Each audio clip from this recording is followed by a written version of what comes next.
Imagine having to line up opposite Patrick Mahomes and Tyreek Hill. This is the flight of inevitability. And here is the flight of the one pass completed by an NFL team yesterday. We have Woody Page with Denver's predicament and what it means for Steelers-Ravens. And Nate Robinson. Nate! I mean, I am of the opinion he is one of the greatest athletes of all time. To be 5'9" and last a decade in the NBA, win 3 dunk contests, play college football in the Pac-12, and he lost to a YouTuber. Why, Nate? Why? The worst passing football game in a lifetime yesterday. We'll start with the best passing football game nearly in a lifetime. It was pacing out for that for a while. Mahomes had 359 yards at the half. Norm Van Brocken's 554 stood for 69 years. What will it take for that record to go down? 462 where Mahomes finished, the matchup of the last 2 Super Bowl winning quarterbacks and what some think could be the future matchup in the Super Bowl. Was it really as close as the final suggested? Kansas City 27, Tampa 24. National panel, number 1 takeaway around the horn to Bill Plaschke. I'm going to focus on the GOAT who's becoming a GOAT. And this is about Tom Brady. I am so sick of all the experts saying, well, it's Bruce Arians' fault. It's the chemistry's fault. It's they're not connected yet. It's Tom Brady can't perform under pressure. He can't perform under duress. He did it again yesterday. 4 for 9 under pressure with no interceptions, with 2 interceptions and no touchdowns.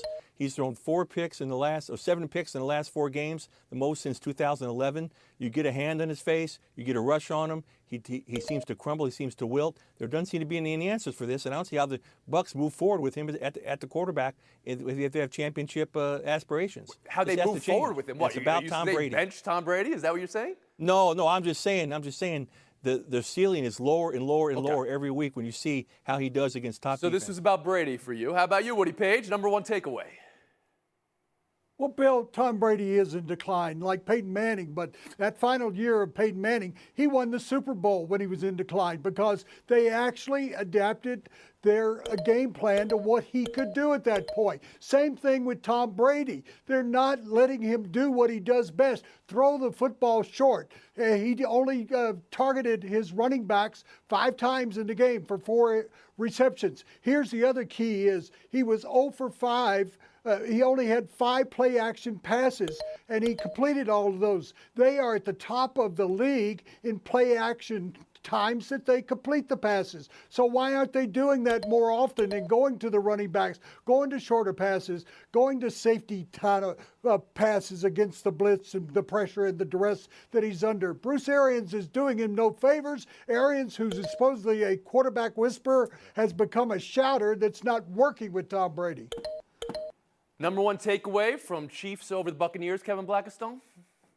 Well, I won't pick on the Bruce Arians-Tom Brady relationship again. I think it's a bad one. I think Bruce Arians needs to be doing a better job of fitting his game plan into Tom Brady's abilities at 43 years old. But let's just talk about the Kansas City Chiefs. What a performance, particularly in that first half. What an explosive offense. Mahomes to Kelsey, Mahomes to Tyreek Hill, Mahomes to whoever you want to be out there. This guy does not miss in this league right now. A phenomenal performance. The only hiccup that they may have, and it may be because of their explosiveness on offense, is their defense seems sometimes to let other teams hang around. 2 weeks in a row, they allowed 30 points on the board. 5 times this year now, they've allowed over 400 yards total offense to. Well, yesterday was just 24 on the board. They didn't allow 30. And again, I asked the question, was the final as close as it suggested yesterday, Jackie Mack? Was this about Kansas City and Mahomes or Brady and the Bucs for you?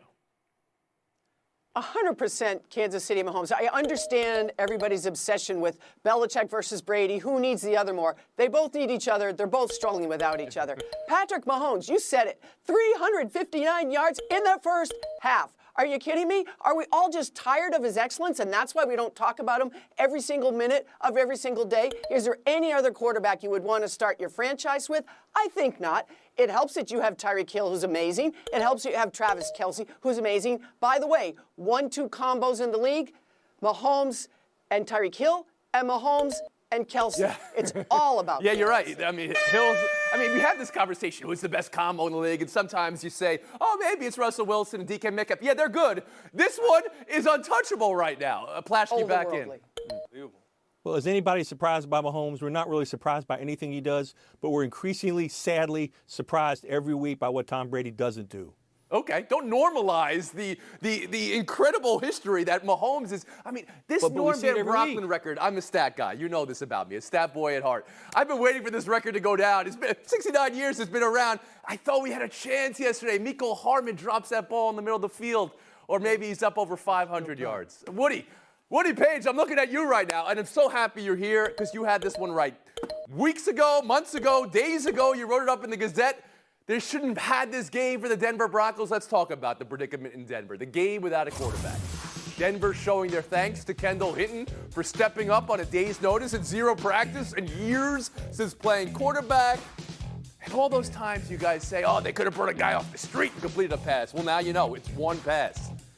That the NFL went forward with this game and how they should feel about the product that was on the field. Part of it, Kareem Jackson saying his team was made an example of when his quarterbacks took off the masks and by protocol in the league had to sit out the game. But Woody, again, you wrote it for the Denver Gazette.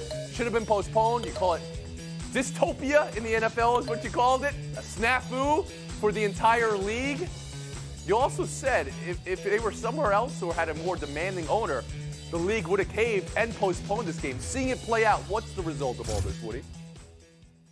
Well, it was a travesty of a farce, of a mockery of the National Football League. And the league, particularly the commissioner, should be ashamed today. I don't think they could have slept last night thinking this is the worst thing that's happened in the NFL since a guy took a quarterback's helmet and hit him in the head with it. I mean, that's the kind of embarrassment level it reached. And the game should have been postponed, just like the Ravens-Steelers game should be postponed. They should have built this in that you could postpone these games till January 9th and 10th when the postseason is supposed to open. Push it back 1 week. Have 1 week off between the conference championships and the Super Bowl. Okay. But in regard to the game yesterday, Hinton, yes, that was totally unfair to a kid who had never played in the NFL at any position. Hadn't played since 2018 as a quarterback. He did get $36,000 for one game, so a lot of us would have taken that sort of damage for it. But one completion, 2 interceptions. That hasn't happened since Ryan Leaf was a rookie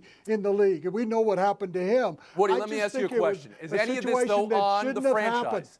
The Denver Broncos quarterbacks unmasked during a team meeting, and this is why we're here. Is this not their fault? Yes, it's equally. The NFL, and I blame them for what I've said, to let the game go on. The Broncos should have even forfeited. That's never happened in modern times in the NFL, but they shouldn't have gone on the field. But it was the quarterback's fault. But you should know that 3 of those 4 quarterbacks, one is in the COVID reserve. The other 3 have never tested positive. Yes. Right, but we understand why there are protocols in place and guidelines in place, and the Broncos quarterbacks team failed there. Kevin Blackistone, I'll bring you in here on your overall view of the situation yesterday in Denver. When I leave the house, I carry a mask.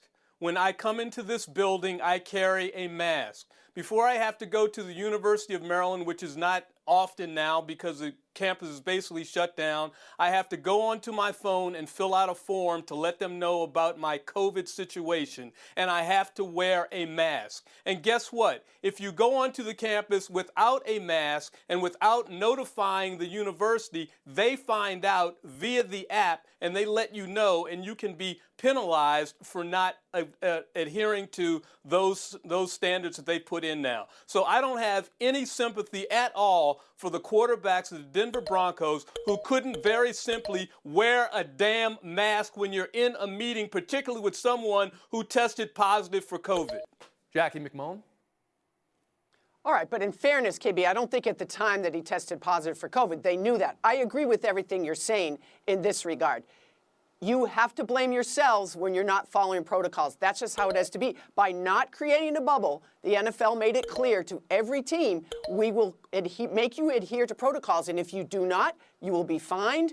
In some cases, you will lose a draft pick. There will be ramifications. Now, is it fair to have a team with no quarterbacks take the field? Is that good for football? Here's the underlying thing, Tony, about the NFL right now. They can't be concerned with inequity. They've all but said that. What they have to concern themselves with is getting these games played keeping their promises to their network people, because that's where all the money is and that's where their loyalties But lie. Ravens Steelers pushed back twice. This game wasn't pushed back. Bill Different. Plaschke, how do you reason with it all? It wasn't pushed back because this was not about an outbreak of COVID. It was about an outbreak of carelessness, of selfishness, of idiocy. Woody, it's all about those 4 quarterbacks. Wear their masks. And the NFL made it clear last summer when they set down the protocols that even if a position gets depleted, they're not going to cancel a game. They only cancel or postpone a game because of a COVID outbreak. This was not an outbreak. Now, the Ravens Steelers, that's a different story. But this was not that with the Broncos. The Broncos got what they deserved. They were penalized for it. Shame Woody, on I'll them. give you a last word on this. Well, all animals are equal, except quarterbacks are more equal than the other animals, and we all know that. I said in training camp that every team should take a quarterback and put him away from the team. And Jake Fromm is doing that with the Buffalo Bills. I hope that all the other NFL teams are now deciding that they do that with their practice quarterbacks. And the Broncos, if they'd had Pat Bowlen, there would have been a situation that would have been totally different in that building and with You the believe NFL. that? You believe that the Denver being, No, you no. know, They have no who they honor, are as a Tony. franchise now, They and have in the no honor. flyover that the NFL overlooks it. But with Baltimore twice pushing back the game, that game's still scheduled to play tomorrow. Baltimore's practice this morning canceled again by the NFL. The latest count, as of our tape time, I have to say, because maybe it's changing in the next hour, 11 Ravens starters will be missing the game, 2 Steelers starters missing the game. Kevin Blackistone, in fairness, do they have to play this game? Or, in fairness, do they have to cancel this game?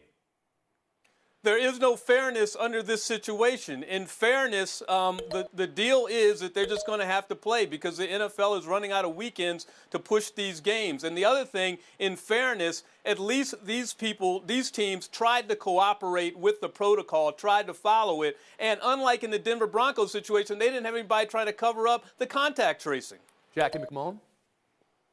I just think this game shouldn't be played, Tony, because they've had 8 consecutive days of positive testing. As you say, we're taping out. It could be 9 consecutive days by the time we're done testing. Stop this game. Take 2 weeks off. A week off or 2 weeks off right now The in the middle entire of the league NFL or season to Baltimore get and everybody Pittsburgh, healthy. respectively? The entire league. The numbers are raising everywhere. Just halt, wait 2 weeks, and then Bill come back. Plaschke?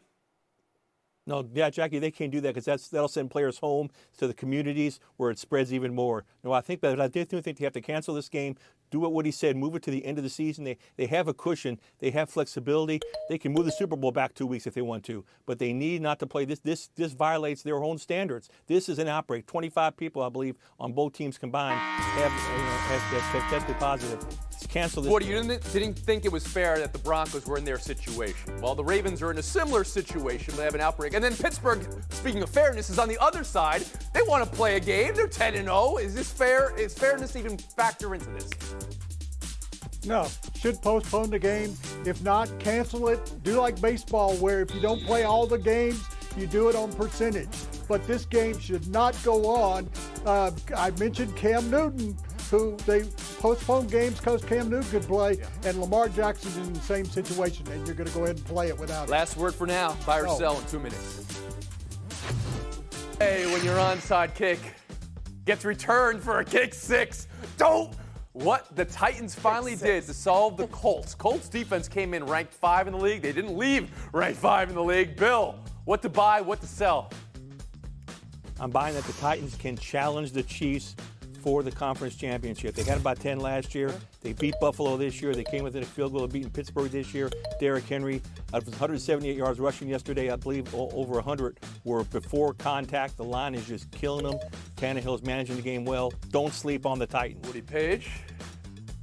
Yes, I'm not buying either team. I'm buying Derrick Henry. I mean, the guy in his last 20 games, including the playoffs, has rushed for over 2,000 yards. I mean, that's Terrell Davis kind of numbers, Earl Campbell. And the guy is a reflection of his coach. He's tough. This is a team that, with Derrick Henry in command, is going to go a long way KB? again this year. Yeah, well, I'm buying the running back and I'm buying the team that he plays for. Remember, they had lost 3 of 4 and looked like they had fallen off the map. Now with 2 wins in a row and an impressive one here, they are right back in the thick of things. And the poor Colts are now going to be trying to crawl their way back into the playoffs. Well, it's an expanded playoff this year. They're still looking pretty good. How about you, Jackie? You know, you mentioned Norm Van Brocklin before, and it made me laugh a little bit because the Titans, to me, are an old-school football team. Very tough. Their running back, smash mouth, their coach. They stood on the Colts logo before the game, Tony. They did the same thing to the Baltimore Ravens. Who does that? Well, Just they do that, and we'll old see how it school plays out for them. You mentioned the Colts loss, Kevin. Other would-be playoff teams had some ugly losses. Raiders let up 43 to Atlanta. Cardinals looked anemic on offense. They lost to the anemic on offense Patriots. The Kyler Murray Express is derailed a bit. Rams came back just in time to lose to Nick Mullins in San Francisco. Woody, which was the most concerning loss? Well, it's got to be the Cardinals. They've got 3 games left in the division against teams they could lose to. At best, I think they're going to be 8-8 this season. They blew it when they lost the game at the end yesterday. KB? Well, I'm going to go with Bill Plaschke's Rams, who he said is going to run away with that division. Oh, Not yes, so thank you for certain, reminding us, not Kevin. So certain. Defense not that good. And all of a sudden, Goff can't get it together Jackie? now. What are they going to do? You know what? I'm going with those Raiders. Are you kidding me? 5 turnovers, 4 of them from your quarterback. You get the quarterback sacked 5 times, 11 penalties for 141 yards. You only have yourself to blame when that kind of stuff. And on this buffet of stink, Plaschke, who you got? It's the Rams. Jared Goff's every bit as bad under pressure as Tom Brady. He was even ripped. Sean McVay never rips anybody. Took a shot at Jared Goff in the postgame conference. They're giving Rams you driving whiplash. Crazy, Tony. They're driving You you had them crazy. as the best team in the conference just a week ago. Buy or sell 3, Vanderbilt football. The weekend from national news, positive reviews, although not all positive, this is America, of Sarah Fuller kicking to a day later firing Coach Derek Mason. Vandy 0-8 with a game to play. Saturday, Fuller. From soccer team to emergency kicker to history. 3rd woman to play in an FBS game. Right before that, Squibb, she was in the locker room giving a halftime speech. Fuller to Courtney Cronin, our reporter. Nobody on the sidelines was supporting each other. Kevin, a lot there. First that she was called up to kick, then the kick, the speech, how she described the team, the SEC giving her special teams player of the week for that one kick, and Mason fired. How do you consider it all? Well, I'll just concentrate on her coming in the legacy or the lineage of Katie Nida, who was at Colorado and, of course, in Mexico, where she actually kicked one through the uprights. But good for her. If anything good can come out of this college season, it is that and a representation for girls. The squib kick was fine, but can you imagine not being on the team just days earlier? You go in at halftime and tell everybody, hey, can you guys get your act together here? Because none of you look like you care that much, or you're not. That, to me, is the best part about this. Imagine going into that situation and giving that kind of speech. Do you think in any way it had anything to do with Mason? You know, you're saying the team is not supporting each other, they're not there. Do you think in any way Vanderbilt heard that and then thought, who's this coach doing? Boy, I hope not. Phil Plaschke, how about you? I certainly hope not. No, I certainly hope not. But I thought it was so cool. On the back of her helmet, she wrote, "Play like a girl." She was proactive. She was empowering. It was such a great statement by her. She didn't just stand there and she wasn't just a figurine. She was a real live football. Woody Page? I'm buying and selling Vanderbilt. I mean, this was a historic move, just as Vanderbilt, when I was in school, was the first SEC team to have an African-American on its basketball team. So they have set standards in the past. But selling that they would fire Mason, let him finish the season. I mean, he's got Tennessee ahead. He's beaten them 3 times. All right, Plaschke, Blackistone, they were going at it a little bit with each other, and now they can do that, somewhere in the background. Because it's Woody Page, Jackie McMullen, and Showdown in 2 minutes. So Tyreek Hill, 13 catches, 269 yards, 3 touchdowns. Jarrett Patterson, 36 rushes, 409 yards, 8 touchdowns. Jeremy Chin, 2 back-to-back touchdowns on consecutive back-to-back snaps. And he plays defense, Woody. What's the biggest achievement? Well, it's Patterson. 710 yards in 2 games. He's only played 4 because Buffalo has, and he's 80 yards within 1,000. He is about to set a record that beat Ricky Williams when he was at Texas. All of those, that's all amazing. But Woody, have you ever seen what Brandon Chin has done? Have you, Tony? You have not. I haven't. Not only that, 13 tackles. He might be Rookie of the Year. This is no fluke. This kid is for real. I have never seen it with these eyes, but 8 touchdowns, 400 yards rushing gets Woody a point. We'll move on. The boxing from Saturday night. I say this respectfully. Nobody died, so it's a success. Tyson Jones called the draw. I mean, it was an exhibition. But Nate Robinson, again, objectively, an all-time athlete. 3-time dunk contest, NBA vet, played football in college. How should he feel about losing to a YouTuber, Jackie? You know, I used to linger after practice just to see what amazing stuff Nate Robinson would do, and it was all incredible, all above the rim. He beat a teammate once running backwards. I hate seeing this. I hate it. Jackie, there was nothing fantastic about that you'd want to watch. But with his vertical leap, he should have jumped out of the ring. That would have been his only chance to survive that evening. Woody, he got $600. I feel bad really? for you because you started Kendall Hinton in your fantasy team at quarterback. Here's a FaceTime, 30 seconds. I hate to pick on the NFC East again, but they're going to lose all 4 of their games next weekend. And the NFL is making up rules along the way. There's no team that's going to win 5 or 6 games in that division. You just don't let them play in the playoffs. Put some teams that deserve to be in there and say, it's not your turn in this bizarre year. That's the way you end up doing it because none of those teams, especially the Cowboys, belong in the postseason. That's going to do it, folks. Thanks for coming around. College basketball in our place tomorrow and Wednesday.